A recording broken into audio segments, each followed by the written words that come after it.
From Television City in Hollywood, we bring you the Jack Benny program with Jack's special guest, Liberace, presented by Lucky Strike.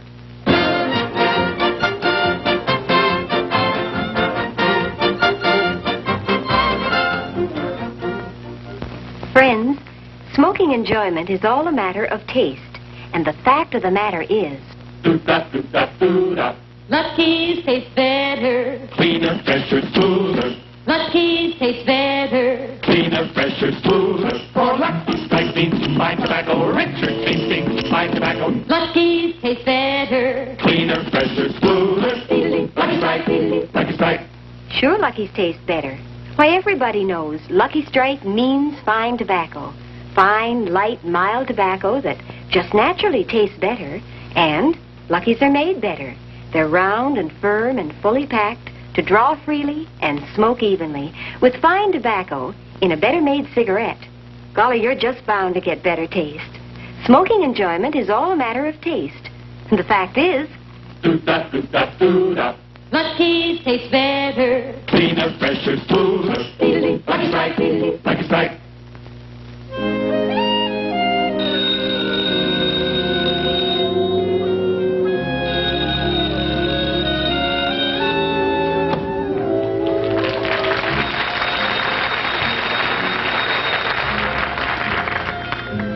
Hello, Mr. Benny's dressing room, star of stage, screen, radio, and right now he's in front of the cameras trying to convince television.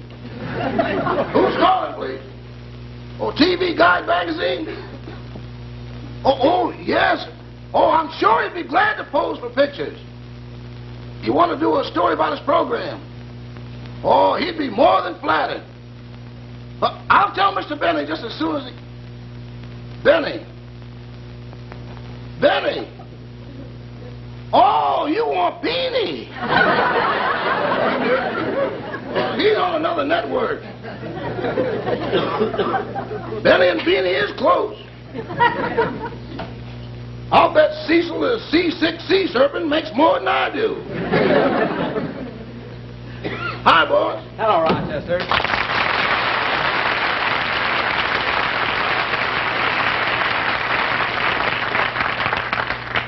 Well, there's another show over with. And Rochester was the most wonderful audience out there. You know, they didn't miss a thing. Got every gag, laughed at everything. I don't know, you know, Rochester, there's something about, I don't know, when an audience laughs the way they did today, it does something to me here. Yeah, that's the spot, all right. Huh? You almost had a heart attack when they laughed at Bob Hope. I did not. Listen, I'm going to get these clothes off. I'll be right with you. Rochester, now you know very, very well that I'm not jealous of Bob Hope or any other comedian. I like all comedians. And let me tell you something else, Rochester. Believe me, it isn't only the comedy that counts or the laughs. It's how you look out there. It's your appearance. Well, believe me, that's important, too. You know, I saw your show and you really look good today. I did? Uh-huh. You know, in the close-ups, your shoulders were as broad as Victor Mature's. No, really? Uh-huh. And in the long shots, you were as tall as Gary Cooper. Honest? Uh-huh. And in the medium shots, you were as thin as Captain Hepburn. Oh, thanks. Thanks, Rochester. Hey, Jack. Yeah? Jack, I just ran out of cold cream. Have you got some? Yeah, there's some on my dressing table there. Oh, yeah.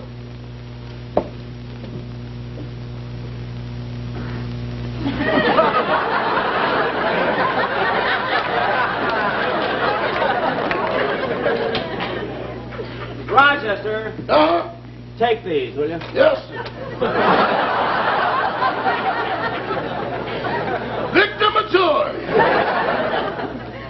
Take this, too. Yes.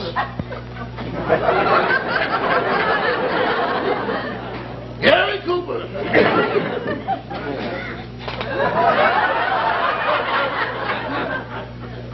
Hepburn. Well, how's it feel to be Jack Benny again? Fine, fine. Say, Rochester, while I was on, were there any calls for me? Oh, several, but one seemed to be urgent. You had a call from Mr. Liberace. Liberace? Mm-hmm. Gee, it must have been important. What did he want? Maybe it was out of cold cream. Oh, don't be funny.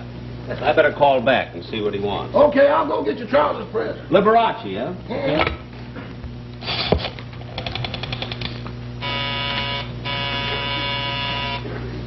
Say, Mabel. What is it, Gertrude? Mr. Benny's line is flashing. Yeah. I wonder what Stacy Bonehead wants now. I'll plug in and find out. Yes, Mr. Benny? Oh, Gertrude, I had a very important message to call Liberace. Will you please see if you can get us home? Yes, sir. He wants I should get him Liberace. Well, pack up your troubles in your old kid bag and smile, smile, smile. Well, look who's being sarcastic. I'll bet you wish you could smile like Liberace. I could if I did what he did. What'd he do? He had his upper lip removed. Well, anyway, I'd rather go out with Liberace than that sourpuss Jack Benny. Yeah, I know what you mean. You know, the other night Jack took me out for a drive, and when we got to a lonely spot, the car suddenly stopped, and he said he was out of gas. He's been out of gas for a long time. What was wrong with the car? Nothing. When he stopped the car, I thought he was going to kiss me, but he didn't. I even leaned back like this. I don't blame him. I've seen a better pucker on a closed laundry bag. Oh, yeah? Yes, Miss Benny. Gertrude, what's taking so long? I've been trying to get Mr. Liberace's house, but his line is busy. Oh, well, look at Gertrude. Keep trying to get him, and if you reach him, tell him that I'm on the way to his house. I'm going over to his home right away. Yes, sir. Okay.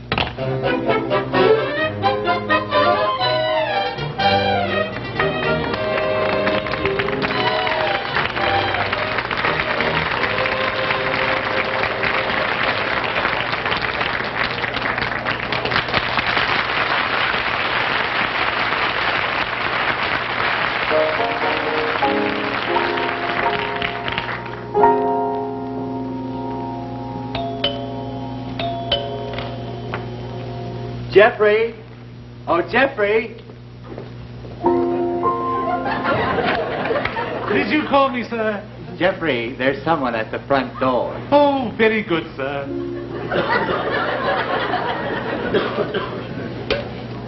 How do you do? How do you do?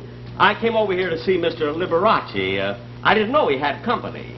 Oh, I'm the butler. Oh. Won't you come in? Thank you. Oh, Jack. Oh, Liberace. How are you? You know, this is the first time I've been here. You really have a beautiful home. Well, thank you. My brother George and I find it very comfortable. You do? Yes, it must be nice and warm. Oh, you're referring to my candelabra. I didn't think you'd notice them.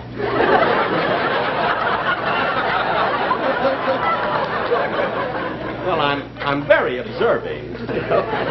Well, you see, anyone with an artistic temperament is inclined to be a little nervous and high-strung. And I find candlelight very restful.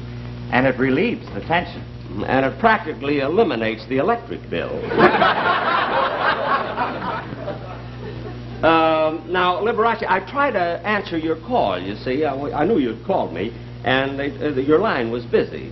So I came over to see what you wanted. Well, Jack, I wanted to see you about something very important. Won't you sit down? Well, thank you. Thank you. I beg your pardon, sir, but Pierre would like to know what you'd like him to prepare for dinner. Well, I don't know. What did we have last night? Cuisse de grenouille à la José Ferrer. Oh, yeah. Quiz de la Jose Ferrer? What's that? Frog's legs in a kneeling position.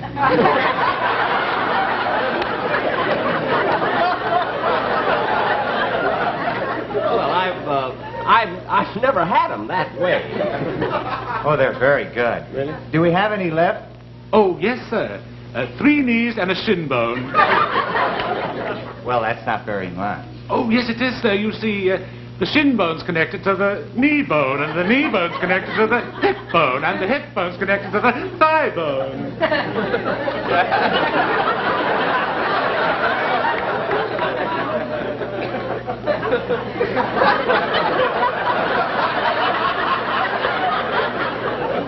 This dinner could be on the hit parade. Jeffrey, send Pierre in. Oh, very good, sir. Pierre? Oh, he's my chef. Oh, really? Excellent, excellent. In fact, he comes from a long line of chefs. His grandfather created a wonderful French dressing in 1888. An 1888 French dressing? Huh? He beat Chef Milani by 2 years. Gee.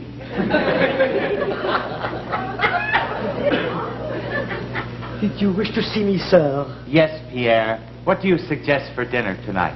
Well, we have some breast of flamingo and gazelle steaks. Breast of flamingo and gazelle steak? Would you like to stay for dinner, Jack? Well, if you have enough, I wouldn't want you to run to the zoo just. Well, I'm sure we'll have enough. Pierre, Mr. Benny will stay for dinner. Very good, sir. Thank you. Thank you very, very much. Well, Liberace, you certainly know how to live. You have a chef and 2 butlers. Oh, no. I just have 1 butler, Jeffrey. And what about this gentleman over here? Oh, that's Martin. He's my candle changer. I mean, he changes the candle. He can change them when one burns down without losing a flicker.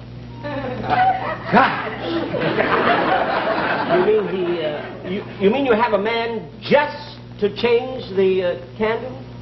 I have 4 of them. I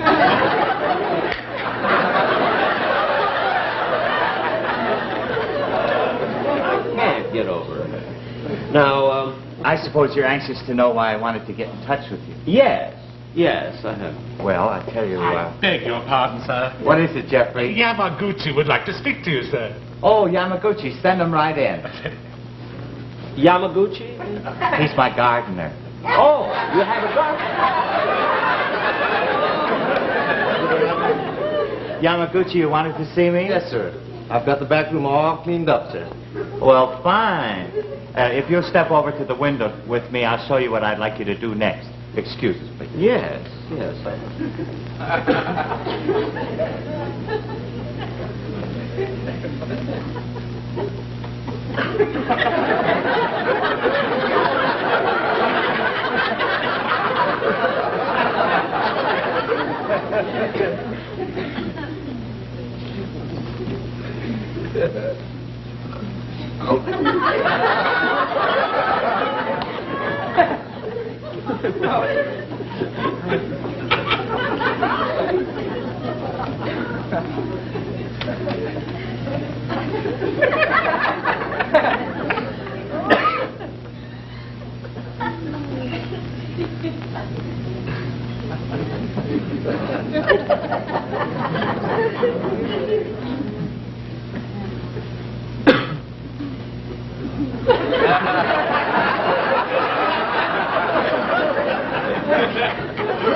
That's the way I'd like to have you do the backyard. Yes, sir. Look,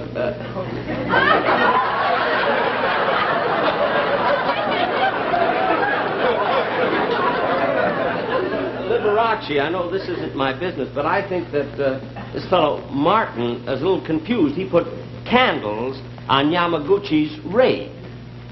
I know. This is the day we burn the weeds.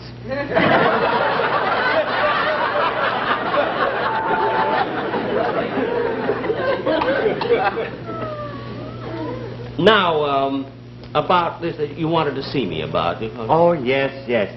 Well, Jack, you see, my brother George is detained in New York. And I'm giving a concert tonight, and I wonder if you'd be so kind as to take my brother's place and play your violin. Me? Are you serious? But, Liberace, you see, I'm a comedian, a buffoon. And the violin is just a prop in my hand, just to get laughs, that's all. I know, Jack. That's the shame of it all. What do you mean, shame? Well, you see, I feel that deep down inside of you is a great musical talent. But you just haven't surrounded yourself with the proper atmosphere. You may be right. Well, you notice, I always adorn my piano with a candelabra. And you know, the audience seems to sense that my inspiration is extracted from the warm glow of the tiny flickering flames. Tiny flickering flames, huh? Well, that wouldn't work with me. See, once I played my violin where they burned down the theater, and I was still lousy. However, if you'd like me to appear at your concert with my violin, I'd only be too happy to. Oh, well, good. Thanks a lot, Jack. Liberace, of course, we haven't discussed money as a salary. I don't know if you realize what I get for each appearance that I make. No, I don't. What do you get? Well, may come as a surprise, you see, but for each appearance I get $7,500. Oh, well, Jack, that's for being a comedian. Now, what was the last salary you got just for playing your violin? $1.80 an hour. It was a wonderful couple. I'm so glad they got married.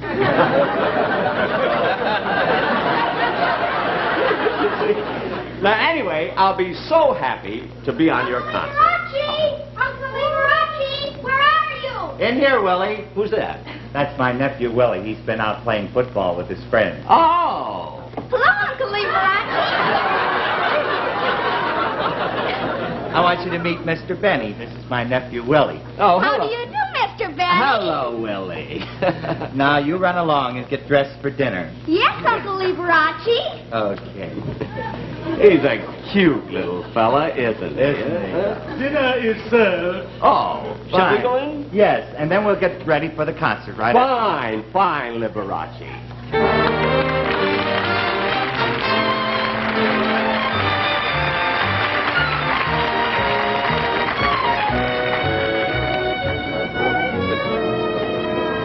Oh, gosh, darling, isn't Liberace wonderful? Oh, wonderful. I just can't wait till the intermission's over. Donald, what are you doing? I was just noticing everybody in the lobby is smoking a Lucky Strike. Are you sure they're all smoking Luckies? Well, I imagine so. Oh, excuse me a minute there.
you know, my brother George cannot be here this evening, but I was very, very fortunate to secure the services of another artist, Mr. Jack Benny.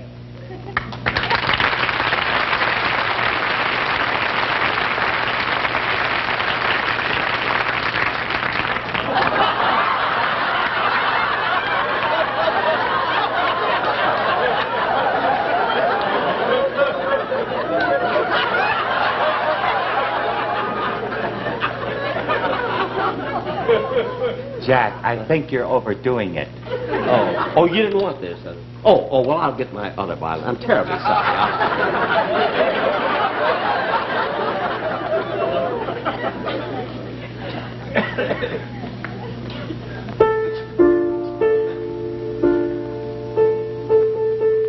How about tuning up? What? How about tuning up? Yeah, go right ahead. How about you tuning up? Oh, give me a...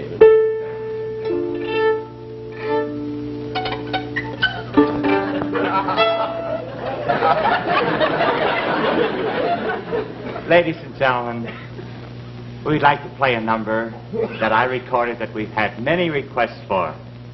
Haven't we?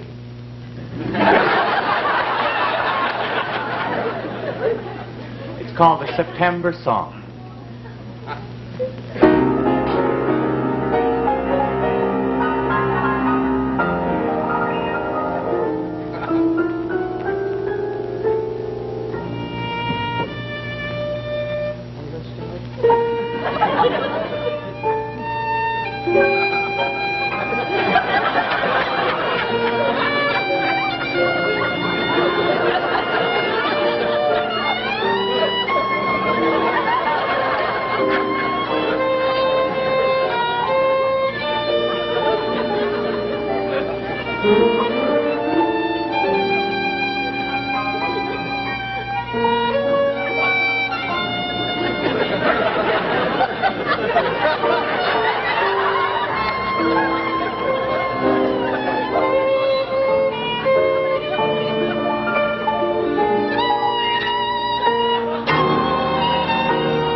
I don't fret when it's rainy and wet, or sizzling hot and dry. My jacket keeps the weather out and freshness in. Here's why. Have you ever looked at the cellophane seal on a pack of cigarettes? Well, probably your eyes can't tell the difference between one seal and another. But the makers of Lucky Strike take special care to see that every pack of Luckies is extra tightly sealed, because that's what keeps the cigarettes inside fresher tasting. Now, here's how the American Tobacco Company, as one of its many quality controls, tests the seals of Luckies to make sure they are extra tight. This is Ruth Thompson, an examiner in the Lucky Strike manufacturing plant. Ruth takes packs of Luckies right from the production line. She cuts the cellophane wraps in half and removes them. She puts each half, open end down, in a pan of mercury. Then both halves are tested separately under air pressure to measure their air tightness. Maybe you think that's a lot of fuss to make over a cellophane seal. But the makers of Lucky's know it's worth it. For when you take fine tobacco in a better-made cigarette and safeguard the better taste of that cigarette by sealing in its freshness, you're going to have a better-tasting smoke.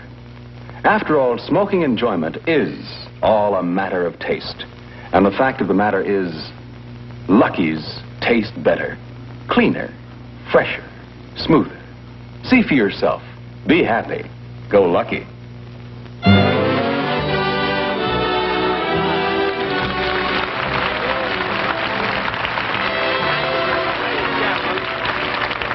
You know, these are the kind of shows that I always like to do where I have a chance to play my violin.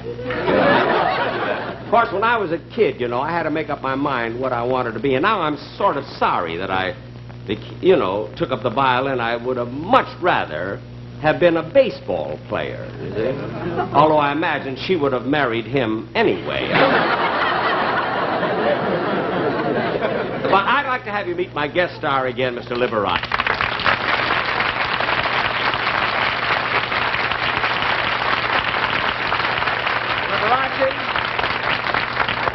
Tell you how wonderful it was having you on my show and how nice you've been to be such a great sport about it's fun, all Jack. the kidding and everything.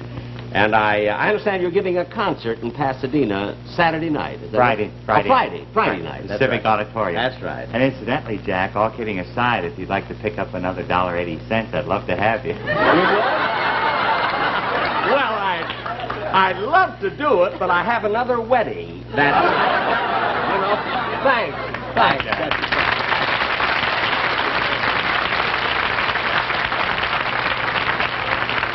Ladies and gentlemen, I'll be back in 3 weeks when my guests will be Mary Livingston and Joan Bennett. 3 weeks from Sunday. And next Sunday, be sure and listen to and watch Ann Southern in Private Secretary. Thank you.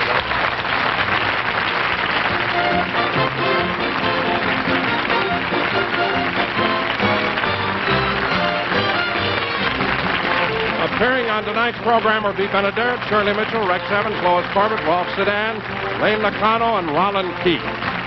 Remember, 1 week from tonight on this same station, Ann Southern returns in Private Secretary. Stay tuned for Toast of the Town on the CBS Television Network.